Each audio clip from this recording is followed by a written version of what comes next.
right, example 1 here. So first thing, remember, we want to make our constants isolated and we want our variables to be lined up vertically.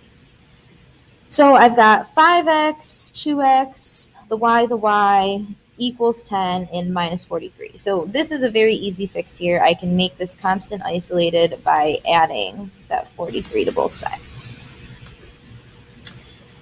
So that leaves me with the equation 2x plus 7y is equal to 43, and now I can line these up vertically.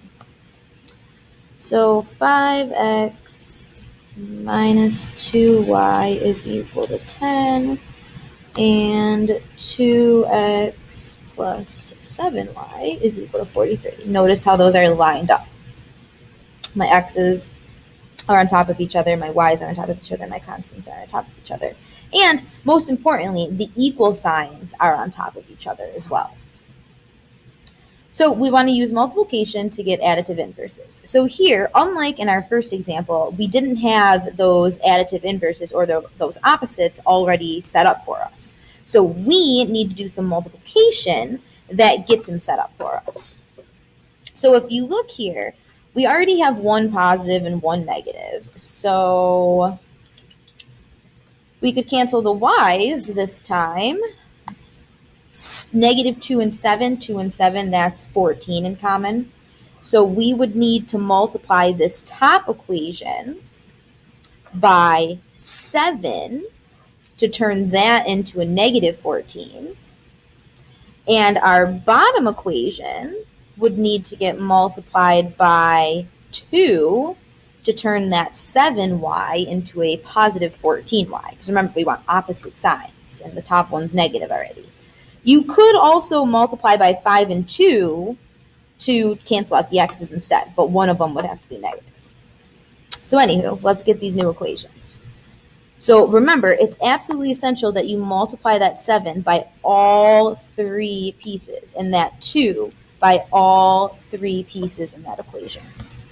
So 7 times 5 is 35x minus 14y is equal to 70. And then 4x plus 14y, which is lining up and having opposite signs just like I wanted it to. And 43 times 2 is going to be 86. All right, so I've got those additive inverses. Boom sauce. I'm just going to do some highlighting here to show these additive inverses. These are my additive inverses. All right, so now we can go ahead and add those equations together. Plus 30, let's use, orange. 35 plus 4 is 39x. My 14y and negative 14y cancel out. And 70 plus 86 is like 7 plus 7 is 14, so 156, I think that is. I did pull up my calculator at some point, or tried to, but do some math anyways. We'll see which one loads first. All right. So first, double checking that 70 plus 86 is 156, and then to solve that equation, we need to divide both sides by 39, which ends up being 4, nicely enough. Divide 39, x is equal to 4. So we have that x value of 4, which is exactly what we want. Yes. Now, like our last step, we can use that x value that we found and use that to find the y value. And again, you can use any equation from the original problem. I'm going to go ahead and use the first equation. So 5x minus 2y is equal to 10, and actually, I'm going to move that up here.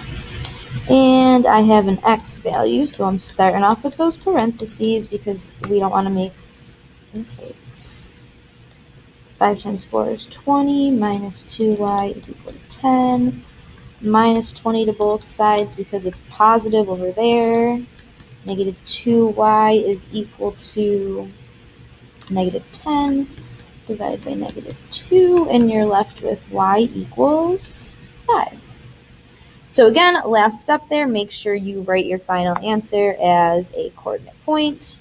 So we have a solution of 4, comma 5. And you could always go back and check this by plugging in the x value and the y value to both equations and making sure that it works out and gives you that true statement like we talked about in the first lesson here.